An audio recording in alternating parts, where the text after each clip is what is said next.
YEIDA market analysis, यानी कि Yamuna expressway industrial development authority के अंदर फ्यूचर क्या होगा। मोस्टली लोग ये जानना चाहते हैं। एनालिसिस का मतलब है कि भाई मैंने प्लॉट लिया है, क्या रेट हो जाएगा, होल्ड करूं या बेच दूं, या जो नए बायर हैं वो प्लॉट खरीदना चाहते हैं। तो इस सर्वे के अंदर, इस जो थोड़ा सा हमने रिसर्च वर्क किया है, इसके अंदर हमने 300 स्क्वायर मीटर एंड अबव के साइज के प्लॉट्स को ले रखा है। 300 स्क्वायर मीटर, 500, 1000, 2000 और 4000 ये प्लॉट्स हैं, उनको हमने लेके करा है। छोटे प्लॉट 120, 162 मार्केट को एक्सक्लूड कर दिए, उसकी बात हम नहीं कर रहे।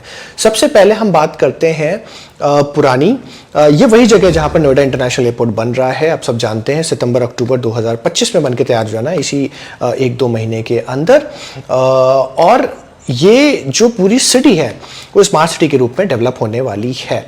तो चलते हम 2009-10 में जब ये प्लॉट लॉन्च हुए थे, अलॉट हुए थे, उस समय उनका रेट तकरीबन 4000 रुपये पर स्क्वायर मीटर के आसपास था। तकरीबन शब्द का इस्तेमाल कर रहा हूँ, जितने भी मैं रेट्स बताऊंगा, इसको रेट को पकड़ के मत बैठ जाना। उसके बाद क्या होता है, एयरपोर्ट का अनाउंसमेंट होता है, एक्सप्रेसवे पे डेवलपमेंट होना शुरू होता है, धीरे धीरे धीरे डिमांड बढ़ने लगती है।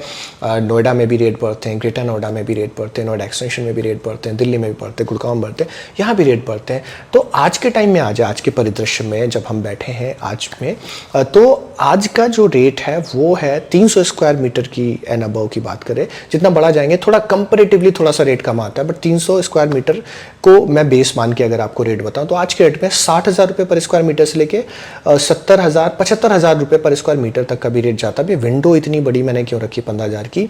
जो बेसिक डिफरेंस आता है that is because of if the plot is registered और अनरजिस्टर्ड, दोनों प्लॉट का टीएम लगता है, लेकिन अनरजिस्टर्ड के अंदर आपकी रजिस्ट्री नहीं होती अभी, और उसका लोन भी नहीं बैंक देते। इस वजह से प्राइस का थोड़ा सा फर्क पड़ता है, इंक्लूडिंग लोकेशन के हिसाब से भी। अब आप सोचिए, जिसने अलॉटमेंट में प्राइस लिया, प्लॉट लिया था पुराना 4,000 रुपये के रेट पे, आज उसका कितने टाइम्स हो चुका, 12, 14, 15% तक का रिटर्न उसको ऑलरेडी मिल चुका है। पर मेन सवाल ये नहीं है, जो हो चुका वो पास्ट है। अब आगे क्या होने वाला है, तो हम बात करेंगे फ्यूचर की, 3 साल, 5 साल और 10 साल की। इसको लेके बहुत सारा बातचीत हो सकती है। आप भी ज़रूर बताएंगे कि मैंने जो प्राइस बताया कम बताया, ज़्यादा बताया, कैसे करके। तो अगर हम 3 साल की बात करें तो जैसे से एयरपोर्ट का फेज़ 1 ऑपरेशनल होगा, अभी सितंबर अक्टूबर में शुरू कर देंगे एक रनवे के साथ में, लेकिन उसके साथ में और भी चीज़ें होनी है, right, which will take over the period of time. वो होती रहेंगे, 10 साल तक एयरपोर्ट होता रहेगा। इतना बड़ा एयरपोर्ट बन रहा है, 4था 5वां सबसे बड़ा वर्ल्ड का एयरपोर्ट बन रहा है, उसमें काम बहुत होना है। मुझे ऐसा लगता है कि जो बेस प्राइस में पकड़ के चलो ना, कि ये बिल्कुल होना चाहिए। I am not talking about the inflated price, I am not talking about the bubble और एनीथिंग। 1 लाख रुपये पर स्क्वायर मीटर का रेट इसमें कहीं नहीं जाता है। तो जो 60,000, 65,000 में भी लेते हैं, मिनिमम जो बेस आप मान के चल सकते हैं ना, विच इज़ 1 लाख रुपये पर स्क्वायर मीटर, और ये इसको भी तोड़ सकता है, और मुझे ऐसा लगता है तोड़ेगा भी, क्योंकि बहुत सारे इवेंट अभी होने वाले हैं। तो आप मानिए 1 लाख रुपए पर स्क्वायर मीटर से लेके 1,10,000, 1,20,000 रुपए पर स्क्वायर मीटर तक का मोटा मोटा आप 3 साल में एप्रिसिएशन मान सकते हैं। कोई बड़ी बात हो जाए दैट आई डोंट नो। फिर हम बात करें अगले 5 साल में क्या होता है, तो एयरपोर्ट का एक्सपेंशन हो रहा होगा उस समय, फिल्म सिटी, इंडस्ट्रियल पार्क और रेजिडेंशियल टाउनशिप वगैरह डेवलप हो चुकी होंगी। उस समय जो प्राइस मुझे लगता है ना, मुझे लगता है कि 1.5 लाख रुपए, 1,50,000 रुपए मीटर से लेके 1,60,000, 1,70,000 रुपए मीटर तक भी ये रेट जा सकता है, डिपेंडिंग अपॉन उस समय क्या होगा, क्या नहीं होगा। बट ये ऐसा है, बेस अगर आप मानिए तो 1.5 लाख रुपए का मैं बेस मान के चलता हूँ। लगभग आपका पैसा बड़े आराम से, अगर आपने 60-65 में भी लिया है ना, तो डबल से भी ज़्यादा आपको एप्रिसिएशन दे चुका होगा, which is absolutely a very decent appreciation with the time.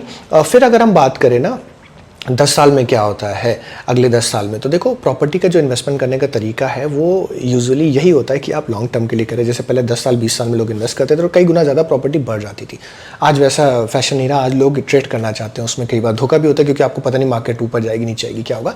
10 साल की अगर हम बात करें तो यीडा का पूरा एक इकोसिस्टम बन चुका होगा।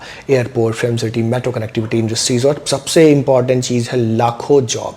ये मेन की फैक्टर है। अगर जॉब आएगा, एम्प्लॉयमेंट आएगा, तो उसी के साथ यहाँ पर स्टेबिलिटी आएगी, उसके साथ यहाँ पर डिमांड बढ़ेगी, एंड यूजर्स आएंगे, right. What I look forward is that उस समय कि 2 लाख रुपए से लेके 2,50,000 रुपए पर स्क्वायर मीटर तक का रेट यहाँ पर जा सकता है। प्लस माइनस जो हो वो उस समय देखेंगे। ये बहुत बड़ा विंडो लेके चल रहे हैं, क्योंकि 10 साल बहुत बड़ा टाइम होता है। इसको लेके बहुत सारी डिबेट हो सकती है। आपको क्या लगता है, आप जो बताइए। अब आप सोचिए कि आज आप कोई प्लॉट 70,000 रुपए मीटर पे खरीदते हैं, 65-70 में खरीदते हैं, 10 साल बाद वो प्लॉट की आपको रिटर्न में कह रहा हूँ कि लगभग 2.5 लाख तक हो सकता है। तो मुझे लगता है कि डिसेंट तरीके से तो आपके पैसे बनते हैं। उसके बाद मार्केट का पता नहीं, मार्केट कितनी ज़्यादा बढ़ जाए, मार्केट में स्लो डाउन भी आएगा, फिर मार्केट रिकवर करेगी। तो मुझे ऐसा लगता है कि मार्केट में अभी ग्रोथ है। गुड़गांव और नोएडा के रेट ऑलरेडी आज जब हम वीडियो रिकॉर्ड कर रहे हैं तो 2 से 3 लाख रुपए है, गुड़गांव में 3 से 4 लाख भी है, 5 लाख का भी रेट हो चुका है। तो येडा में पहली चीज़ है स्कोप है इन्वेस्टमेंट जो करना चाहते हैं। दूसरी चीज़ है एज एन एंड यूज़र भी आप वहाँ जाके रहना चाहते हैं तो बहुत अच्छी अपने आप में जगह है। मुझे लगता है कि अगर निवेश करना चाहते हैं तो इसमें ज़रूर करें। आपकी क्या राय है हमें कमेंट में ज़रूर बताइए। धन्यवाद।